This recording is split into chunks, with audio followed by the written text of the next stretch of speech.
Okay, don't let this overwhelm you. It was actually much easier than I thought to put this piece together. So I'm laying out each piece right now because they are so precisely and specifically labeled in the instructions. So the instructions are going to tell you which letter corresponds with which piece. Also, which screws correspond with which screws as well, which is extremely helpful. It also comes with your own screwdriver, a flathead, and a regular screwdriver, so no need to purchase anything extra. We're going to take the first two pieces right here.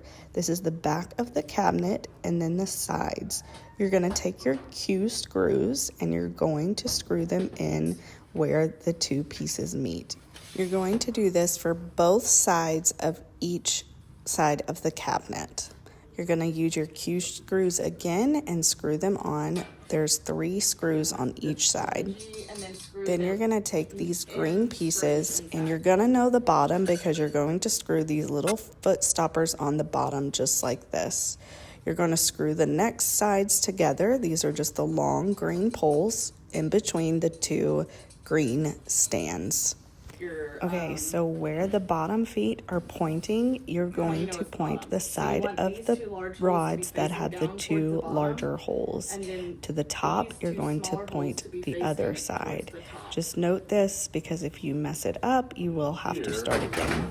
You're going to put the very bottom piece to the cabinet on just like this. What's cool about these pieces is they just pop in.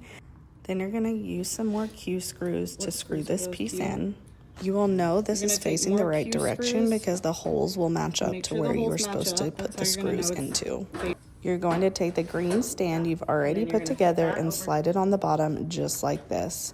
Again, you're going to take the screws that correspond and screw them in right like this. After the bottom piece is screwed on, go ahead and stand the piece up and you can go ahead and put the top on. So you're going to use those Q screws and make sure it matches up. There's 2 and in screw the this back, piece right 2 on right in. there, The C 2 right piece there, is the top piece. and then This white rod is going to go across the bottom, and there is going to be an open shelf on the product, so don't let that fool you. There is meant to be open space. Again, you're going to take your screws and screw the rod in. Once the rod is in, you're going to place your first shelf in, just right directly on top of it. Again, you'll know it's the right direction because it's going to sit the right way and pop right on in. These next hardware pieces are very important because these are going to be placed inside the cabinets depending on where you want your shelving to be. So there's no right or wrong to this. Just make sure it's symmetrical and you place the shelves where you need them to be. This could be wider or smaller depending on what you plan to put in the cabinet. This cabinet also comes with the needed hardware if you do plan to screw this directly into the wall, which is very nice.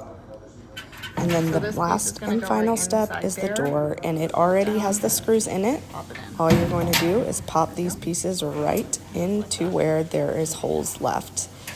And there is little magnetic tabs you're also going to put on the other side of the door, and they will help keep it closed. Look at how beautiful this is. I was just so excited to put this together.